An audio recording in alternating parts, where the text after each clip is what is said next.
a happy new dawn, and you're watching Smart 24 TV. Welcome to Smart Means Business. I'm Rita Cabanyoro. And I'm Jerome Paul Sonko, and what a day to be alive.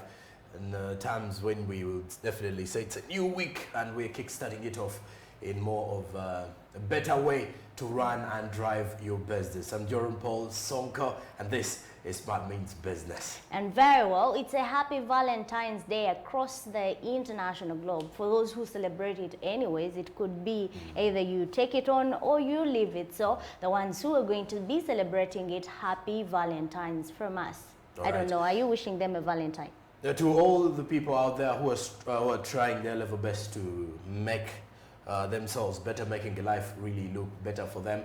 As well, when you look at the fact that everyone ought to have a Valentine's, someone you love greatly. Maybe your mother, your relative, your father, your guardian, your bosses, and people who make your life better day in and day out. That is what makes it look a very memorable day for what normally people refer to as lovers. Very well, and expect from us a very great day to drive your business here, ranging from our business reports that we're going to be heading into shortly. We have got updates on markets, we have got business tips, what more? And we shall also be looking at what is happening across the landing sites in Uganda, and later on we shall also look at the saving culture, and among us, which also looking at the businesses during Valentine's, very important as well for anyone out there to understand. And we shall also be getting an insight on what is happening from the world of education and on the matter of the students' loans. And that dives us into our report of the day, firstly breaking it the day on Valentine, a season of love, bringing money for traders. Now, Valentine's Day is celebrated on 14th February and widely regarded as a day of expressing love. Couples all around the world be forwarding, spending time with each other, sharing gifts, chocolates, among others, and also good moments coming along with that. But there is more of the day, and that is nearly named after the saint of Saint Valentine. In Uganda here, the day is actually highly celebrated, and most of the seasonal traders are in such a celebration because this is also a day when business around love-oriented and speciality booms around. Let's take a look. We do return on how a Valentine Day celebration breaks an opportunity for those trading. Valentine's Day, celebrated on February 14th, is widely regarded as the day of expressing love. Couples all around the world look forward to spending time with each other, sharing gifts, chocolates, champagne, and moments. But there's more to that day than that. It is named after Saint Valentine's, and in Uganda, the day is highly celebrated, and most seasonal traders always take such celebrations as a chance to make money.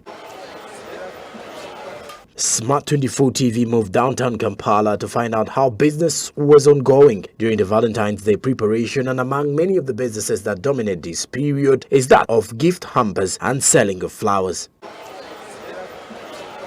Compared to the previous Valentine's Day celebrations, one Sally Simon Peter believes that with the fact that parents have been in rush to take children back to school, this has affected the turn-up for Valentine's Day packages and most probably affecting the business. In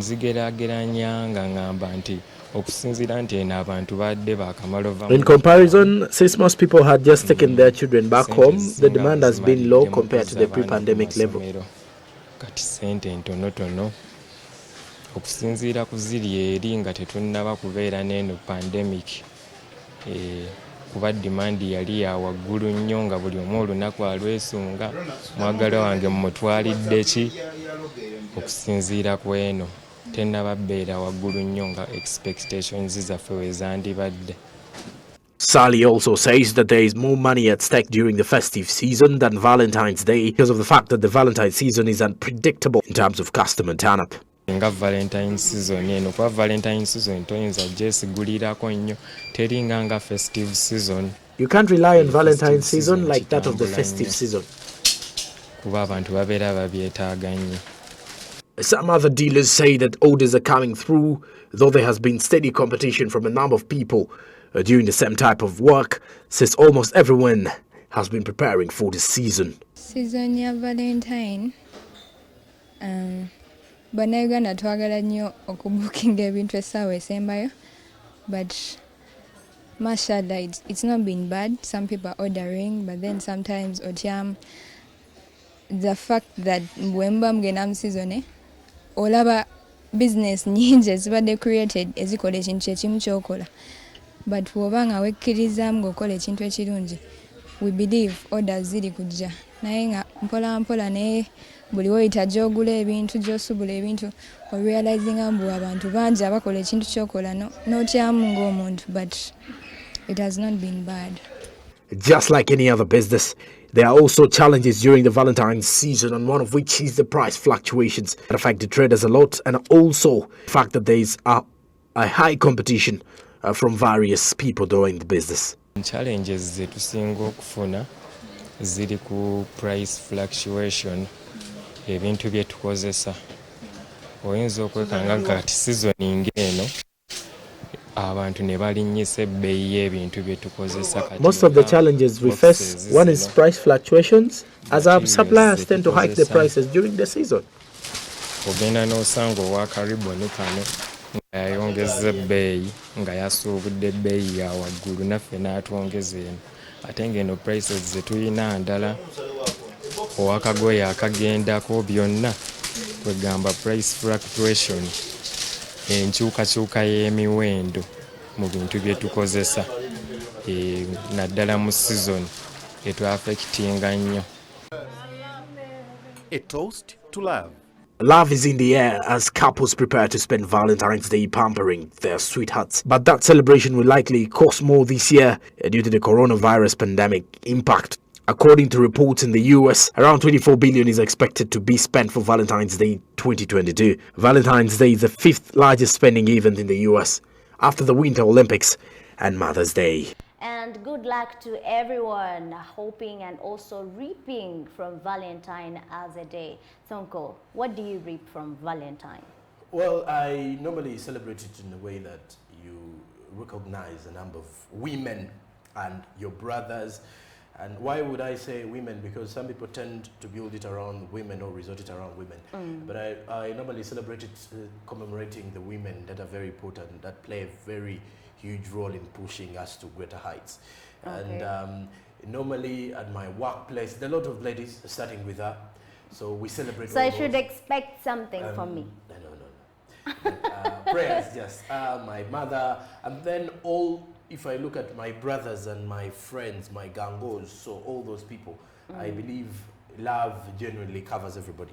Okay. And, but during the celebrations, you can easily see that people are trying to make money out of it. As others are busy celebrating, there are others who know it is just a single day, and the following day you have to leave again. Or the following day there is something that is going to be demanding. So at the end of the day, there are business people, more so those downtown traders who are versatile. They read seasons. So they understood that, hey, it is Valentine's season, I'm supposed to make sure I get suppliers who are going to bring me this Valentine gift, the gift hampers. Look at flowers. I've been moving around and flowers are everywhere lately for the past 3-4 days.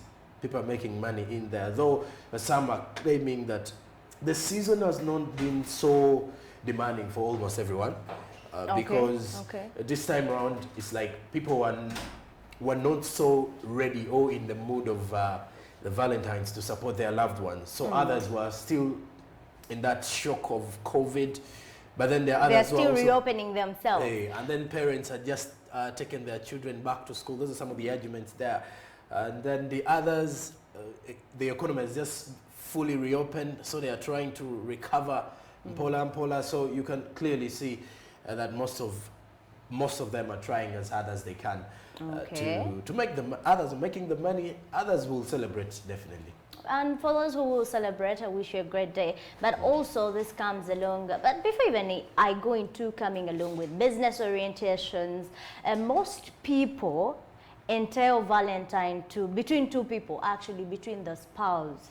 or couples, those in relationship, I mean intimacy. But then, like you said earlier, it's the day of love, spreading love. It could be your mother, your grandmother, it could be your neighbors. So it's a day of spreading love to everyone, not only just for couples, not only for spouse. So do not pass by that person on the street when you have a 500. You can just, you know, give it in, spread love everywhere. So this is coming also with opportunities around. Now this is a time, it's a seasonal time, you know, just like Christmas, just like Easter, when they have to buy palms. Now it's time for flowers and gifts. And on weekend, actually, over the weekend, someone, you know, reached out to me like, hey, what do you think I can present for her? I had no idea. So I also started, you know, bumping around, what is it? Because someone entrusts me, like I'm an expert of love. I mean, I'm an expert of gifting. And at some point, I don't know what even to relay or tell the person, you know, buy this, buy this. But I also reached out to someone. And at least I got help. Like, number one, you need to know the budget. Like the budgeting you want to spend. You need to know what someone likes at a point. You might probably not know particularly what Sonko might like, but I can highlight like Sonko likes traveling. So yeah. I like mean, food. So Sonko anyone likes who wants food. to bring in anything on a day like this one, Should rotate around. Around food, even money, by the way. Okay, so the three, money, food, and travel. Exactly. So that is what someone said. Like, first of all, some of you don't know even where to start from. So here is the highlight. Know your budget. What do you want to spend on that gift, on that person you want to give it to? And then what do they like? You might not know what they really like, but according to the hobbies they really love, like Sonko loves food, travel, and money. So you can rotate around there. Buy a box of food, I don't know, wrap it, money or anything. As for me, anything box really may can. be too small. I'm not away from Sonko on money or food and travel. I'm not away. But surely it's a good day and has helped a lot of people, especially vendors, especially traders, hawkers, working with flowers around town and actually everywhere across the country. I happen to be up country over the weekend, and you know, people are working with flowers, people are working with gifts. Anything can do, even a sweet, just a sweet can do, because when you help it, you're building Uganda, because you're buying, I mean, from Uganda, even when the flowers are not locally made, but you're at least buying something around and helping each other. But also, moving on, we're going to be looking at how the private sector representatives are appreciated, and the renewal of the vessel that is MV PAMBA, how it is set to help businesses around. This was when the Prime Minister was flagging off the resumption of the MV PAMBA on Lake Victoria shores at Port Bell via the Luzira that went off around 16 years ago. But now it has been renewed again to improve transportation of goods and services in East Africa. The vessel will be carrying around 21,000 tons of cargo a month. Let's have more on this. We do return to talk about it briefly. Prime Minister Robin Anabanja last week flagged off the return of the MVP PAMBA to the waters at a function attended by a number of officials, including the Works and Transport Minister, General Katumba Wamala, and private sector representatives.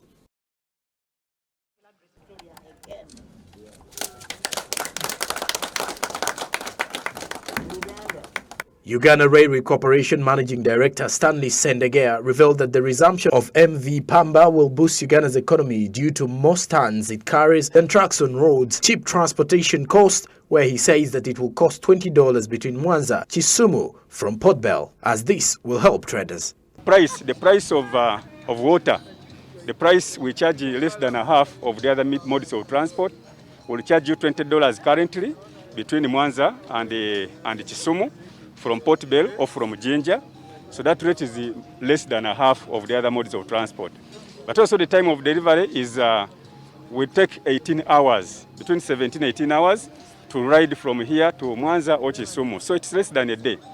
What that means is that you are cutting the time, you're also cutting the cost. But most importantly, you are moving volumes of goods at a go. This one ship you saw, if you offloaded it now, you need 80 trucks of 10 tons each to move that cargo, which is just on that one ship. So that's what it means. You catch up on time, you catch up on bulk, and also on the price. Yes. In conclusion, private sector representatives appreciated the renewal of this vessel because they will be saving a lot of money as well as time when transporting the goods which are not with the trucks on the road. Transportation using truck costs $1,200 on roads, and yet you can save $500 if you use water transport, where it costs $700. Brought back on the waters, it's an advantage for us as a nation. As you heard from the ministers, the road transport is slightly expensive. It's too heavy to take on all these heavy weights. We've been working with MV Kawa, but now having PAMBA joining the league, it's going to reduce the amount of queue that we've been having as we're shipping goods back and front from Tanzania or other partners of ours working with Kenya. Kyembadde nkugamba nti mu bbeeyi kati bw'otwalanga bye tutwala ebweru ku loole tusasula $1,200 naye bw'okozesa rail osasula $7 oba ofiisaako $5 biramba, sente nnyingi nnyo. After being grounded for 16 years, cargo vessel MVP PAMBA was commissioned to start operating between Port Bell, Kisumu and Mwanza. During the commissioning ceremony last week, Prime Minister Robin Anabanja urged importers and other members of the business community to embrace water transport because it is cheaper and it will reduce the cost of doing business. Sam Chirimunda for Smart 24. Very well. Hopefully 21,000 tons of cargo a month. What cargo are we talking about? Regardless of which sector you're working on, let it be around waters or fishing, let it be agriculture, let it be trade, let it be in the waters. I'm kidding. Do you know even in the water? Sure. My brother used to, I think that was my brother's second job after his first during the vacation of Form 6. Okay. So that is when I got to do that. And then my mother also used to do, to sell shoes in arcades back then, so she would also get the indie water. Okay. Then you remove what is necessary and then you take off what is not necessary. But this one is coming an opportunity there for those people, containers, crossing across East Africa really. What do you hope for with the MV PAMBA being revamped back to business and back to, you know, normal operations? We are looking at how the water transport is being boomed now or being boosted. When we have a number of vessels there that can also help in transportation of cargo mainly. That means there is a move for transportation and the economy is going to move steady fast. That is the most important part there. When you look at situations when we had the crisis of fuel, the Right Honorable Prime Minister did say, she didn't claim by the way, she did say that if at all we had a number of vessels of this nature, then the crisis of where the fuel dealers would not happen, where the truck drivers would actually stay at home, rather to stay at the border instead of bringing in goods. We would have used or utilized the water MV transport. PAMBA, yes. And some of the stakeholders here, the private sector players do say that this is more cheaper than any other means when it comes to the cost of traveling and also transportation of these goods and cargo. Okay, and I also suggest that I think we need more of the MVs, of the maybe ships around the country, because I mean, Lake Victoria can hold even a ship. This is a very big water resource. So to me, I mean, it shouldn't be that it has to be the PAMBA to do all the necessary business trading or business transporting around. We have got other smaller boats, but what government should also put in plan is that, because crisis moments are not going to end around the country, around the world. There is always going to be an uncertainty anywhere anyways. So how are we always planning? Let us not look at to the MV PAMBA. Can there be any other initiative around the water transportation around Lake Victoria? And how about other places across the country? We've got other water bodies. What is on Lake Albert?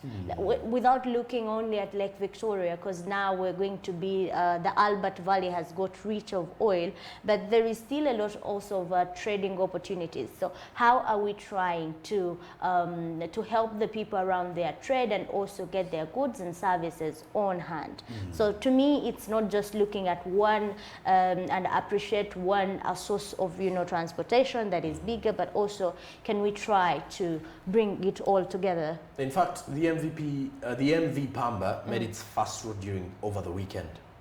Yeah, it made its first route after 16 years. Okay. So initially it was 16 years of a breakdown. Of a breakdown, yes. So initially it was reopened. It was let's say, should we say reopening? It was revamped. Yeah, it was revamped back after 16 years. After 16 years, that was last week Thursday, officially by the Prime Minister, the Minister of Works and Transport. Hasn't that been too long to me? Like during the week, the costs, because it took around 12 billion Ugandan shillings. That is according to Mango Tree Group that was given the contract by government. And that was in 2019 when the government actually sat down and signed a memorandum of understanding. So you can see it is not, it could have actually been even not 16 years. It would have been less if at all we got a contractor who was ready to execute the work. Yeah, I mean, in the long run, we really have to be serious here as government together with the private sector. At least the private sector also, I urge you to, put pressure at some point to government. We cannot have a breakdown of a ship or a vessel for 16 years. And here, just one route, you said it's making, 12 billion of cargo or transportation of goods around 12 billion. That's a single day. And then how about the years, the 16 years? How many, or how much has been lost around just, the reluctancy of not, reacting towards the mechanical problem, whatever it had really. But Sonko, what do you have to say as we conclude on this one? We have got, Lake Victoria has got a number of issues that come seasonally. That includes the rising of the water that was happening last year. Even last year it happened, even the previous year in 2020 it happened, and 2019. Like the water levels at some point will increase. And it was more of, let's say, climate related, or I would say environmental. Nature took its role during the last 2 years when it comes to Lake Victoria's. We've been seeing the water hyacinths taking over, and the government trying its way to fight them. But this time around, the rising water levels couldn't be fought by government. It could only be fought by leaving the place. It displaced a lot of people at the shores. Most of those that were settling in this in the area, in the environment that is around the waters. So mainly, when you look at that, with Lake Victoria, when it comes to the nature concern, we would clearly leave it to the Almighty. But when it comes to the economic activities, we really need to mind because the economic activities that we do at some point affect everything that happens, or how the water body reacts towards us. And in most cases, the people who normally, if you look at these people who do the disposal of wastes in the lakes, it has also led to a reason as why the water body has water that doesn't look so clear. If you happen to be around Lake Victoria, you will see that the water is not so clear, and either green, too much green in color, or there are a lot of dirt and waste in that water. So it goes back to the economic activities that do happen and the people who do so to maintain these water bodies and the life around the water. Very, and you can be a part of our continuing conversation after the break. We do return with more stories that are going to help you recover yourself, about your businesses, about how you're going to be competing favorably in this economy, but not forgetting to surely throw your comments out there, because they do very well help us together improve. I'm Rita Cabanyoro. And I'm Jerome Paul Sanko. We take a break, we do return.